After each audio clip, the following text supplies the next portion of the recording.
형들, BTS 광화문 컴백 무대 봤어? 진짜 말도 안 되는데 티켓값이 딱 0원이었어. 누구는 며칠 밤을 새우고 누구는 비행기 타고 날아왔지. 근데 이상하지 않아? 이 무료 공연 한 번에 2,600억 원이 움직였거든? 세상은 이걸 팬 서비스라고 부르지만 내 눈엔 거대한 설계로 보여. 오늘 언더코드가 이 화려한 축제 밑바닥에 숨겨진 진짜 숫자를 보여줄게. 영상을 끝까지 봐봐. 형들이 왜 맨날 열심히 일해도 제자리인지 알게 될 거야. 보통 사람들은 기업이 무료로 뭔가를 풀면 해자라고 좋아하잖아? 근데 자본주의의 공짜 점심은 절대 없다는 거 형들도 알지? 팬들을 사랑해서 혹은 홍보를 위해 돈을 쏟아붓는다고 생각하거든. 근데 이번 공연 제작비만 100억이 넘는다는 말이 돌아. 이 막대한 돈을 그냥 공중분해시키는 기업은 세상에 없거든. 실제로 공연 당일 광화문 편의점 매출이 7배나 뛴 거 알아? 삼각김밥이랑 생수가 동나고 보조 배터리가 수만 개씩 팔려나갔지. 단순히 물건 좀 더 판 게 문제가 아니야. 진짜 핵심은 따로 있어. 하이브는 이번에 티켓 수익을 포기한 대신 데이터와 지배력을 샀어. 전 세계 아미들이 한나란시의 특정 플랫폼에 접속했거든. 그들이 어디서 왔는지 뭘 사는지에 대한 정보가 실시간으로 쌓였지. 이건 공연이 아니라 거대한 데이터 수집 장치였던 셈이야. 이런 구조는 앞으로 모든 산업의 표준이 될 가능성이 아주 높아. 물건을 파는 시대는 가고 판을 깔아 사람을 가두는 시대거든. 그런데 여기서 진짜 소름 돋는 비교 대상이 하나 나타나기 시작해. 미국을 뒤흔든 그 가수보다 더 무서운 숫자가 찍히고 있거든. 그 비교 대상은 바로 미국 경제를 뒤흔든 테일러 스위프트야. 미국에서는 그녀를 움직이는 중소기업이라고 부르잖아. 그녀가 가는 도시마다 경제가 살아나서 테일러노믹스라 부르지.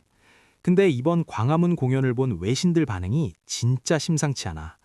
블룸버그는 이번 BTS 무료 공연의 가치를 2,660억으로 봤거든. 테일러 스위프트가 공연 1회당 내는 효과보다 3배나 높다는 거야. 유료 티켓도 아닌데 대체 이 돈이 다 어디서 나온 걸까? 답은 간단해. 팬들이 한국에 와서 쓰는 체류 비용 때문이야. 실제로 명동 백화점 외국인 매출이 3.2배나 폭증했지. 편의점은 BTS 앨범이 매출 1위부터 4위까지 싹쓸이했잖아. 호텔들은 이미 만실이라 방을 구하는 게 불가능한 수준이었어. 이게 바로 BTS 노믹스라고 불리는 거대한 파급 효과야. 단순히 티켓 한 장 파는 게 기업의 목적이 아니었던 거야. 공연을 미끼로 도시 전체를 거대한 쇼핑몰로 만든 거지. 이게 무서운 건 국가 경제 성장률까지 건드릴 수준이라는 거야. 한 가수가 국가 경제를 쥐락펴락하는 시대가 진짜 온 거지. 근데 이 거대한 판에 아주 묘한 움직임이 하나 포착됐어. 전 세계 1등 OTT, 넷플릭스가 100억 원을 들고 나타났거든? 웃긴 건 넷플릭스가 돈을 다 내면서도 하이브 눈치를 봤다는 거야. 자본의 포식자가 왜 을을 자처하며 이 판에 들어온 걸까? 넷플릭스가 이번 공연의 제작비 100억 원을 전액 부담했어. 보통 이런 거대 OTT가 돈을 대면 무조건 갑이 되기 마련이거든. 넷플릭스 오리지널만 봐도 알 수 있듯이 IP를 통째로 가져가잖아. 근데 이번 계약은 완전히 판이 뒤집힌 역대급 사건이었어. 넷플릭스는 전 세계 중계권만 챙기고 핵심 권리는 하이브가 가졌지. 음악이랑 공연 컨텐츠의 진짜 주인은 하이브라는 소리야.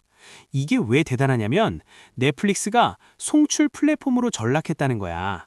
IP를 가진 자가 플랫폼의 목줄을 쥐고 흔드는 시대가 온 거지. 하이브 아메리카가 넷플릭스 CEO랑 직접 소통하며 판을 짰거든.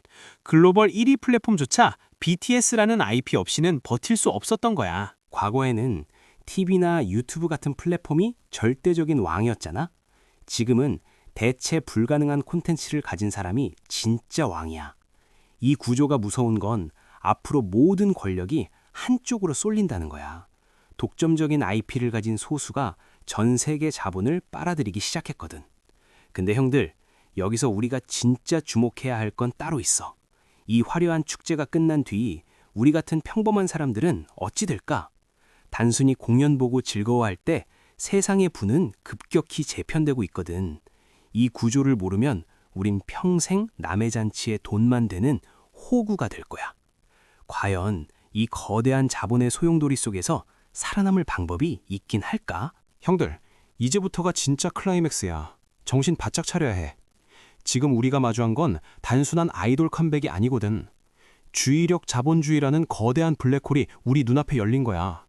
이 구조가 유지되면 평범한 사람들은 영원히 들러리만 서게 돼. 이 구조가 무서운 이유는 부의 쏠림이 상상을 초월하기 때문이야. BTS 같은 메가 IP가 모든 관심을 빨아들이면 어떻게 될까? 중간 지대에 있던 평범한 콘텐츠와 기업들은 전부 고사하게 돼. 낙수 효과? 그런 건 이제 옛날 교과서에나 나오는 얘기거든. 데이터를 쥔 하이브와 넷플릭스는 점점 더 정교해질 거야. 형들이 뭘 보고 뭘 사고 싶어 하는지 더 잘 알게 되지. 결국 우리는 그들이 짠 알고리즘 안에서만 소비하게 될 거야. 내 의지로 결정한다고 믿지만 사실은 설계된 경로를 걷는 거지. 근데 대부분의 사람들은 여기서 아주 큰 실수를 저지르곤 해. 와, 우리 국격 올라간다 라며 감성적인 국뽕에만 취해 있거든. 하지만 이건 형들의 지갑과 생존에 직결된 아주 차가운 현실이야. 형들도 혹시 공짜니까 일단 보고 보자라는 생각만 하고 있었어? 그게 바로 거대 자본이 파놓은 가장 달콤하고 위험한 함정이야. 하지만 반대로 생각해보면 여기서 진짜 기회가 보이기도 해. 판이 바뀌는 시기에는 반드시 틈새가 생기기 마련이거든. 이 구조에서 살아남은 사람들은 대체 어떻게 움직일까? 실제로 자본의 흐름을 탄 사람들이 쓴 3가지 전략을 알려줄게. 이건 단순히 열심히 해라 같은 뻔한 소리가 아니야. 첫 번째는 위성 IP 전략을 구축하는 거야. 거대한 행성이 생기면 그 주변을 도는 위성들이 반드시 생기거든. 하이브가 판을 깔면 그 안에서 아주 구체적인 문제를 해결해줘야 해. 예를 들어 해외 팬들의 한국 방문을 돕는 특수한 서비스 같은 거지. 실제로 이번에 외국인 전용 짐 보관 서비스로 대박난 팀들이 있거든. 거인의 어깨 위에 올라타서 가려운 곳을 긁어준 거야. 두 번째는 내 사람들의 연락처를 직접 쥐는 전략이야. 이게 곧 나만의 1차 데이터를 소유한다는 뜻이거든. 형들, 하이브가 왜 굳이 위버스라는 자체 앱을 만들었을까? 유튜브나 트위터는 남의 집이라 언제든 쫓겨날 수 있기 때문이야. 플랫폼이 알고리즘을 바꾸면 팬들에게 메시지 하나 전달 못하거든.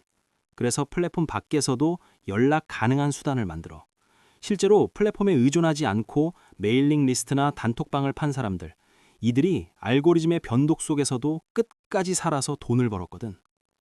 형들도 당장 연봉 숫자에만 목매지 말고 직접 연결을 고민해봐. 플랫폼이 망해도 나를 찾아올 진짜 명단을 확보하는 게 핵심이야. 세 번째는 감정이 아니라 구조를 소비하는 습관을 갖는 거야. 영상을 볼 때 재밌다 에서 끝내지 말고 왜 저렇게 했을까를 봐. 넷플릭스가 왜 100억을 냈는지, 왜 하이브는 티켓을 무료로 풀었는지, 그 이면의 돈의 설계도를 분석하는 근육을 키워야 한다는 소리야. 실제로 2008년 위기 때 돈을 번 사람들은 공포에 질리지 않았어. 그 공포가 만들어지는 구조를 보고 반대로 베팅한 사람들이었거든. 이걸 아는 사람과 모르는 사람의 격차는 걷잡을 수 없이 벌어져. 모르는 사람은 평생 남의 축제에 돈과 시간을 갖다 바치는 소비자가 돼. 하지만 구조를 이해한 사람은 그 축제에서 자기 몫을 떼어가는 설계자가 되지. 형들의 자산 수치는 이 관점의 차이 하나로 결정될 거야. 오늘 BTS의 무료 공연 뒤에 숨겨진 3조 원의 전쟁을 뜯어봤어. 겉으로 보면 화려한 조명과 함성뿐이지만 밑바닥은 아주 냉혹하지.